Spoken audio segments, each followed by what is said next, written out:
Hello friends, the house lights have gone down and the cheers are going up. It's time to welcome our headliners for the show.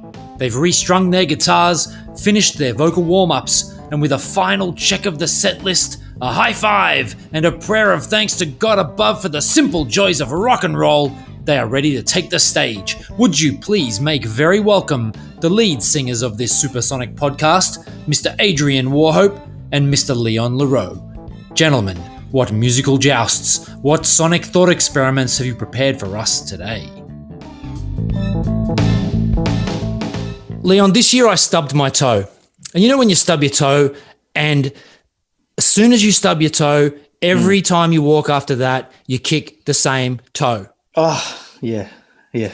It's like a bruise, right? You bruise yourself and then every single time you keep hitting the same bruise. You bite your tongue or you bite your lip. You keep biting it. You got it. Let me tell you my boggle. It's like a scab I keep taking the top off of. That got a bit gross. You know Pitchfork, the much vaunted, most trusted music voice publication. Yeah. Earlier this year, they awarded an album in their review site, 10 out of 10. Like Nadia Comaneci's perfect gymnastics thing. Correct. I didn't know you were such a gymnast enthusiast. 10 out of 10. Now, keep in mind, Pitchfork use decimal points. They could have given this album 9.9 out of 10, but no. Oh, so this is basically 100%. This is like going from 99% and going, it deserves that extra percent. This is no flaws, no room for improvement, the perfect album. So you stubbed your toe on this review. It was like this review caused a bruise in my brain, and I keep bumping it. It's like you hear a new album. You're listening to music, and you start hearing an album, and you go, "Come on, this is better than Fiona Apple's album." I'm like, really? 10 out of 10. Yeah. This there is no room for improvement, and I keep going around in circles. And today, I need your help to help me understand what is the perfect album. Now, by the way, the album was Fetch the Bolt Cutters by Fiona Apple. Look, I don't know Fiona Apple. I'm sure she's fine, but I bet it wasn't a 10 out of 10 album. The other thing is 10 years prior was the most recent previous time they'd awarded a 10 out of 10. Really? It was for Kanye West, My Beautiful Dark Twisted Fantasy. Oh, clearly a 10 out of 10. Clearly. And prior to that, in 2002, Kid A Radiohead got a 10 out of 10. They given 10 out of 10 to the Blue Album by Weezer. They'd given 10 out of 10 to Wilco's so it's how much Hotel Foxtrot. So it's how much a producer can pay them to give the 10 out of 10? Is this where it's going? Look, they are a trusted voice in music, Leon. So there is some heart and some enthusiasm in these reviews, but 10 out of 10. So my question to you today is, this is the ball we're going to kick around today. What is the perfect album? Help me. What? I think you're maybe even asking, is there a perfect album? Yes. And then to extend that, if there isn't one, then can anyone ever get that 10 out of 10 in a review? And what would even be the point of having a 10 out of 10? Yes, I see your predicament. I see why you stubbed your brain. And let me further my rant. They could have gone with an A, B, C kind of measure and given something an A plus, A minus, gone with an A plus as their top, because then it is a gradient. It is saying A plus means, yes, this stands above others.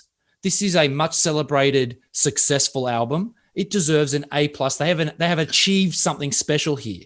A plus rather doesn't than mean perfect. Giving it a definite number, you should sort of put it in a range. Well, A plus is kind of like a gradient where it's not saying perfect. It's just saying very good. It's just saying, and lots of people could get A plus. Correct. It's the tier. It's a tiered system. It's a range rather than a definite mark. A number, 10 out of 10, no room for improvement. Perfect. So the perfect album. Do you think it exists? Yeah, definitely. Wow. Strong. Yeah. Tell me more. Well, I reckon that a perfect album. Now, I've done some thinking about. I've done some thinking about this topic as well. Actually, Okay, good. I've got a bit of a list of things that I think of albums that I think might get there, but I think that I'll preface my opinion on this by saying that you can. Okay, I'll ask you a question. Please. Can a masterpiece have flaws? Ooh. You're talking about perfection within imperfection? Could you point to a song which you would say this is an absolute masterpiece of music, and say there's little bits that just aren't quite right, but it is absolutely amazing? Do you mean like guitar flubs or kind of squeals or feedback or something like that? I'm talking more subjective responses to that music where you go, oh, look, I don't like this, but I get why it was done. I see. Yes. So you wouldn't consider it perfect, but you could definitely understand why it's a masterpiece. Yeah, I agree. No, I definitely agree. A masterpiece and perfection, I think, are slightly different. Different things. I think that's the thing that I'd like to preface my response with. All right. This is can a masterpiece be flawed, and if it's can a masterpiece be perfect? I've got some thoughts on this. Hit me with your list. I'll talk a little bit about some points of a framework that I think, but then I've got some other things I want to throw at you, and I think we're onto something here. I'm going to start with one that a couple of albums that I reckon, throwing back to our very first episode of albums that have got lots of universal appeal. Oh yeah. I think a couple of these examples that I'm about to give have not universal appeal, but I think a lot of people would agree, yeah, that's a pretty perfect album. Yeah. Like you mentioned, Kid A. Yeah. OK Computer is a perfect album. It has, and the reason I think it's perfect, before you say, no way, man, is because you can play every single song without the desire, not even one little desire to hit that skip button. You don't sit there thinking, oh, yeah, we'll get through this song and then we'll get to that banger, which is next. Every song is not only amazing in its own right, but it's also perfectly placed next to the other songs, and it leads you up and it pulls you down a little bit. It gives you a bit of softness, gives you a bit of noise, and they're right next to each other in just the perfect point. Like at the end of Karma Police, when Fitter Happier comes on, that's an experimental song. Yeah. But it's just in that perfect moment. Yeah. It's a teaser, it's a palate cleanser, it's a transition, but it adds something to the whole. So what you're talking about is a body of work that has flow, that works together and helps the sum of the songs end up and result in a transcendent body of work. So the sum of those songs is an experience bigger than those songs. The flow, unskippable, it does something to you that is approaching perfection. Your eloquence amazes me, Adrian. It's exactly. Think about this. Summed up my. Okay, I'm going to hit you in another one that I think is more debatable, but also fairly perfect. Would be Nevermind by Nirvana. Yeah, it is a great album. Perfect. No room for improvement. Explain. Well, what I love, the reason I bring that one up is because I think it's perfect in its imperfection. Ooh, that is all right. I like this. I heard, I don't know how much truth there is to it because this is only coming from friends who said this, so they read it or something like that. The music industry is built on that kind of stuff. Third-hand information.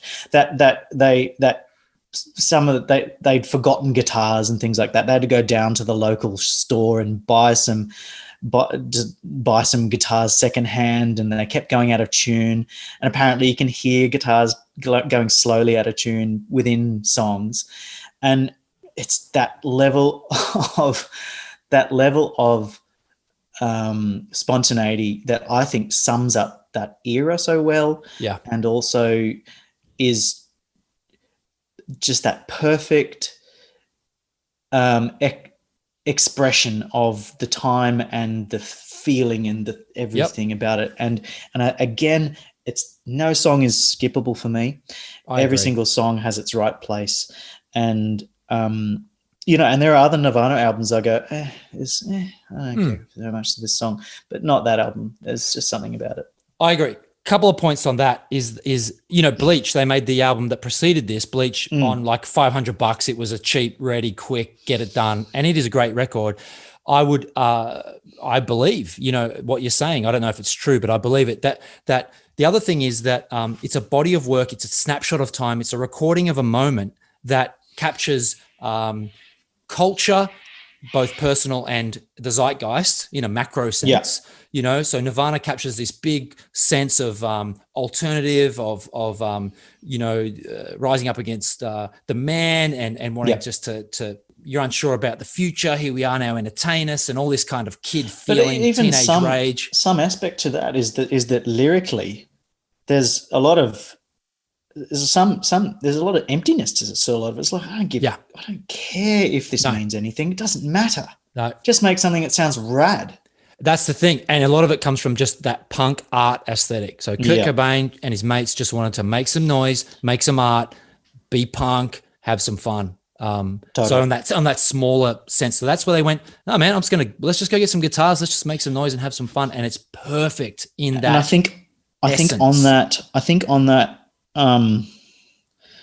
that idea is that I think there's absolutely perfect albums. I think what you're trying to get to here is because other people would say, what? It's a bunch of noise and there's young whippersnappers making a bunch of noise. It's not perfect at all. Give me Brahms.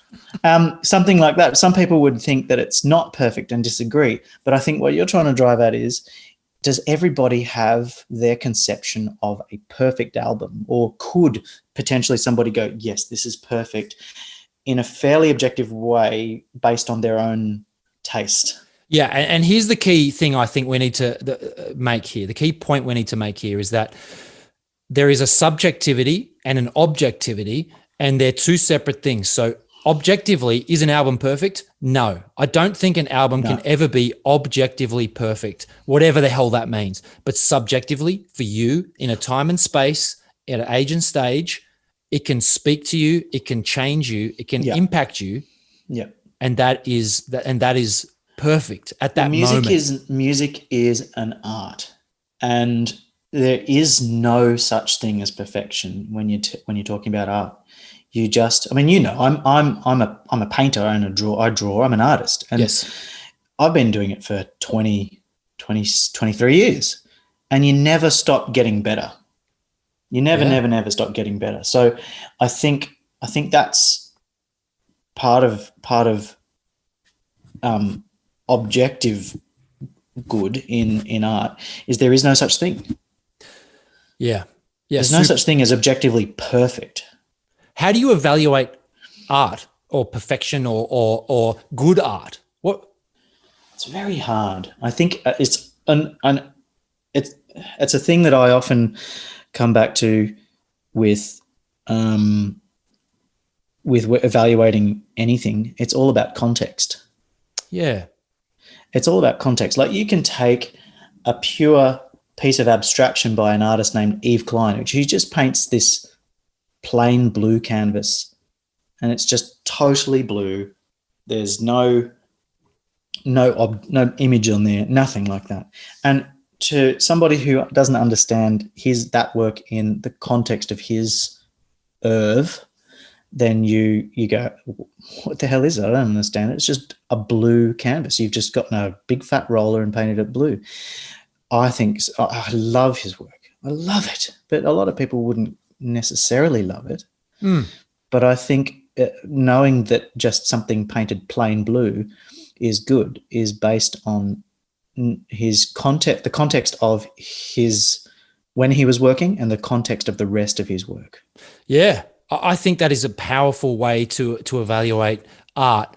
It is still it has elements of subjectivity and objectivity in it. Look, I started putting together like a framework for the perfect album. I think it is complete rubbish. Listen to my complete. I'm going to serve you up my complete rubbish that I tried to write down. Each track is vital and unskippable. That's the flow, where the flow of the album and the sum of the songs create a body of work that is transcendent than the sum of the songs. It creates something bigger, right? So you think there is such a thing as a perfect album too? No, but I'm trying to play devil's advocate. I do not think there is such thing as a perfect album, but I'll explain myself a little later, I think. The second thing was a technical excellence and a sonic excellence. So technical playing and singing. So, and then a technical, the way it's recorded has to translate and impact you. And then the third point, impact, both objective and subjective impact of the album. How does it make you feel? What impact, what attitudes have changed because of this album? Do you feel a sense of power? Do you feel a sense of beauty? Do you have strong feelings? Does it move you? Yeah. And then, so on a personal level, and then a cultural impact. I think, does it make discussion? Does it drive debate? Does it change mores or values, or, cause people to, does it encapsulate a feeling or in the zeitgeist in a way that people can't put into words? That kind of, this is rubbish, because you can have a poorly recorded, out of tune album. Yeah, like Nirvana is the perfect example of how I think that you can have a 10 out of 10, which doesn't necessarily have that high quality of musicianship that you might have on your list there. Agree. And art is often a reaction to what came before it. So you've got all these 90s bands reacting from the clean, pristine, over-the-top, glossy hair metal and 80s pop. And they went, get that out of the table. We're rough, we're ready, we're distorted, we're screaming, we're alternative, we're doing something different. So that was context. Look, context, all of that. It's really important. Can I read? This is why I think what I just told you was rubbish. All right. This is why I think 10 out of 10 is rubbish, why the perfect album does not exist. And I'm going to read you something from an artist. It might go on for about 30 seconds or so. It's a letter. Sure. It's a letter. You may or may not know this, but I think you'll appreciate it. And I'll make a point at the end of it that'll help it helped put into words what I was feeling, right? Yeah. 21st of October, 1996. Mr. Nick Cave wrote this letter. To all those at MTV, I would like to start by thanking you for all the support you've given me over recent years, and I'm grateful and flattered by the nominations that I've received for Best Male Artist. The airplay given to both Kylie Minogue and PJ Harvey from my latest album, Murder Ballads, it's not gone unnoticed, and it's been greatly appreciated. So again, my sincere thanks. This is Nick Cave. Having said that, I feel that it's necessary for me to request that my nomination for Best Male Artist be withdrawn. Whoa. And furthermore, any awards or nominations for such awards that may arise in later years be presented to those who feel more comfortable with the competitive nature of these award ceremonies. This is the key bit, right? Listen to this. Yeah. I myself do not. I have always been of the opinion that my music is unique and individual and exists beyond the realms inhabited by those who would reduce things to mere measuring. I am in competition with no one. Here he brings it home hard. Hard. You'll appreciate this. My relationship with my muse is a delicate one at best of times, and I feel that it is my duty to protect her from influences that may offend her fragile nature. She comes to me with the gift of song, and in return, I treat her with the respect I feel she deserves. In this case, this means not subjecting her to the indignities of judgment and competition. My muse is not a horse, and I am in no horse race. And if indeed she was, still I would not harness her to this tumbril, this bloody cart of severed heads and glittering prizes. My muse may spook, may bolt, may abandon me completely. So once again, to the people of MTV, I appreciate the zeal and energy that was put behind my last record. I truly do, and say thank you. And again, I say thank you, but no thank you. Yours sincerely, Nick Cave. Oh man, Not in competition. That's a masterpiece in itself. That letter, and it has been celebrated as such. It's been recorded or added to letters of note and these kind of projects. Not reduced to to me measuring. He talks about the muse and art. And I think the perfect album is born. Are you leading us to this idea of music reviews being pointless? That is a strong statement because I love music reviews. I use music reviews. But music reviews with numbers. Yes. Yeah. Music reviews with words, sure. I like numbers, but I find 10 out of 10 offensive. Oh, I think that's dangerous and contradictory territory. I think numbers. Well, maybe this is something to say. So you're saying you like this to be able to see something being definitively marked higher than another one, but you don't like the idea of it being marked perfect. No, I don't like the ranking system. I guess I just like to get an indication of where a reviewer thinks this album sits. But you're right. You can do that with words. You can. It's a cheap shorthand cop out, isn't it? I hate myself. People are so comfortable with numbers. It makes people really feel like they understand something when they can see a number attached to it.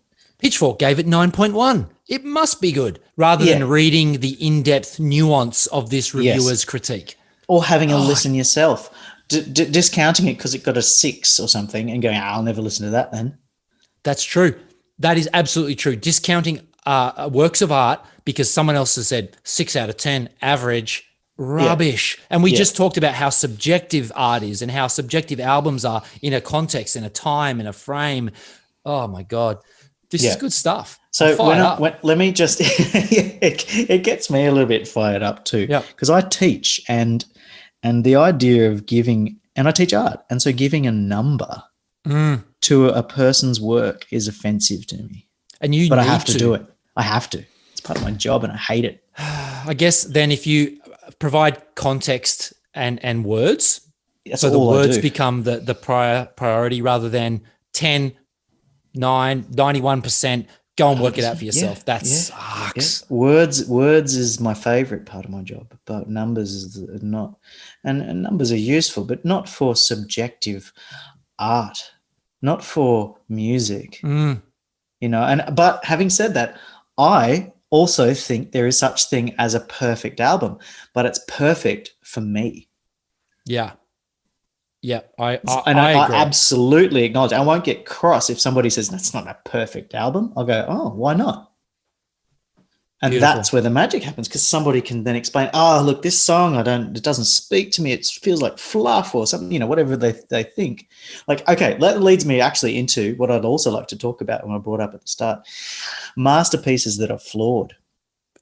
Beautiful. Look, I actually it got me thinking about that Japanese art where earthenware and ceramics get broken or worn over time, rather than throw them out, they repair them with a golden lacquer to celebrate. Konsukuroi. What is it? Konsukuroi is the name. Beautiful.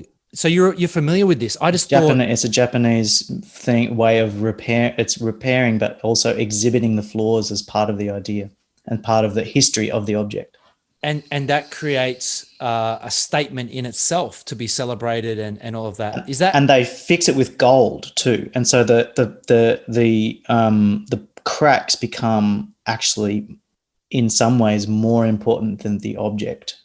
It's the history, the journey, the experience.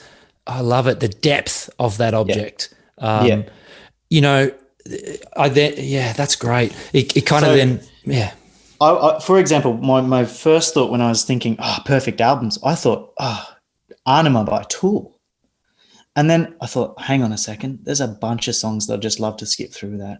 Mm-hmm. So in terms of perfect album, there's a bunch of songs, and I've listened to those more experimental kind of my ear rest tracks, the ones that give your ear a bit of a break. Yeah. I've listened to those so many times. I don't need to listen to them anymore, but they're important in the album, but I would call absolutely it a masterpiece. And I enjoy it no less than those perfect albums.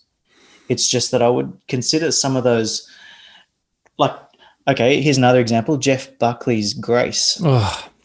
There's songs in that, there's about 5 songs in that just lift me higher than emotionally than any other album you care to imagine. Then there's a bunch of them that I just don't care for at all, and I'll just skip through them every single time. But it's that height that it brings me to that makes me want to put it in that masterpiece category. Wow. Yeah, I agree. I think that's a stunning example. Yeah, that is beautiful. Look, I really like that idea of imperfection within perfection. Yeah. That the flaws talk to experience, talk to the moment, talk to the process, and that's part of it. That's part of a body of work. That's part of art. That's to be celebrated, not to be glossed over. I think without slowly Gen X aging experience that we've got now, I think that part of what we can think about as well in terms of perfect albums is ones that withstand the test of time. That is true too. You can get caught up in the hype, and Pitchfork can be guilty of this. I think earlier, before they were a bit more established, they would get caught up in hype and just go in the moment, get so excited and go 10.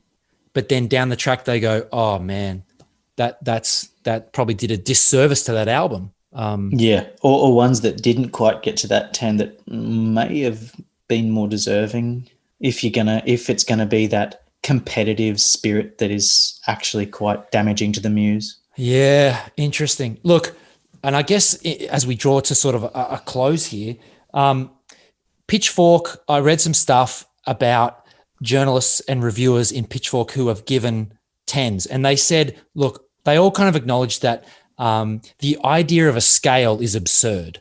The idea of scale and numbers is absurd. Especially between genres.